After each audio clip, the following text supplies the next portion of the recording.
Hi guys, this is just a short video to show you a few new plants that I added to my collection. And with excitement, I have to tell you that I have finally got Crassula Buddha Temple. So let's take a look at new plants.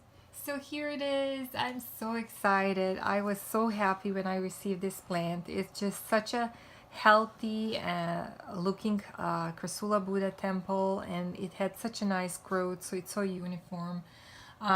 It was actually curving a little bit on one side when I received it. I think it was a little bit dehydrated from all the traveling. I put it under lights and I added some water and it straightened up. It just looks so pretty. I'm so excited. So it's in the mixture of pumice, half cactus soil and perlite mix. You might notice there is a little bit of dirt between the leaves. It was shipped with soil, so it was quite dirty between the leaves, and I was cleaning it for quite a while with brush and blowing gently, but there is still some dirt all around, so I don't know how to get rid of it because it's really hard to get in between the leaves. But I'm just happy with it, really happy with it. I got the tip from the seller to be very careful watering it during the summer, just to kind of leave it alone. And I think especially here in Michigan, when it gets really humid during the summer, I'm gonna have to be careful, not just with this Crassula, but the other ones as well. Alright, so let me show you a few new plants that I added. Of course, there's more Crassulas. So this is really interesting Crassula that I found at Ted's greenhouses in Chicago. It kind of reminds to Crassula rupestris. And I thought for the longest time it's this one, Crassula rupestris v monticola, which is called also rosary wine. But now, upon more research, I actually think that this is Crassula brevifolia. So I'm gonna fix this tag. They also got, just like Crassula Buddha Temple, half pumice and half of the cactus mix. This here, I haven't put the tag yet. I think it's Crassula baby's necklace, but I could be wrong. Maybe it's jade necklace. I wanted to have this plant for a while. I think it's beautiful and I can't wait when it has longer branches. I'm a big fan of stacked Crassulas, as you know.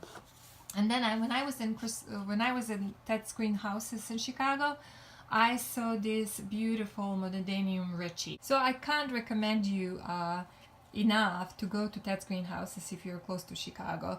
They have such variety of succulents and cactuses, more than in any nurseries I have seen, and I love how they have all these mature plants on the upper shelves or on the floor that they use for cuttings, and you can find such amazing specimens. And this Monodenium ritchie is just a little cutting that rooted from a big plant that was on one of the top shelves. So person that works there, he went to find it, and when he found it, this piece actually branched out toward the other pot and rooted in the other pot where there was an aloe plant, and he then just cut off that cutting that rooted and sold me this cutting. I was so happy, I mean, because it has so many pieces. It's just so beautiful.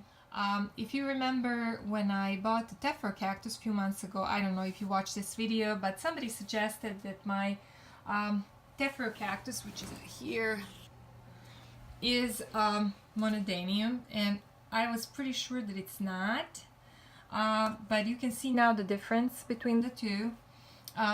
When I went to conservatory, I saw this mature Monodenium ritchie, and it just was so beautiful. These plants are now in the category of euphorbias, and really when you like cut them or accidentally hit them, they will have that white sap. So they are there together with my other euphorbias under lights where it's really warm, because they like that. I'm really excited for adding this to my collection, and here I'm going to show you how the mature Monodenium ritchie looks like. If you watched one of my previous videos, then you probably know that I have had to say goodbye to my Crassula springtime that was quite big, and I had it over a year, and because of the fungus. Crassulas are very prone to fungus and mealybugs, and you have to be very careful watering them during the summertime when it's more humid and when they're more dormant. But you can see that every time when I bought Crassula Springtime, and this is the new one that I just got from Ted's Greenhouses, they always have a little bit of brown. So there was a little bit of brown here, and there is few brown spots on the other leaves, but it doesn't look to me like the same way like those brown dots that I had when the fungus was spreading. So I hope this one is going to be alright, because I do love this plant. So that's all for now. Thank you for watching. Hope you enjoyed my new plants, and I will see you in the next video.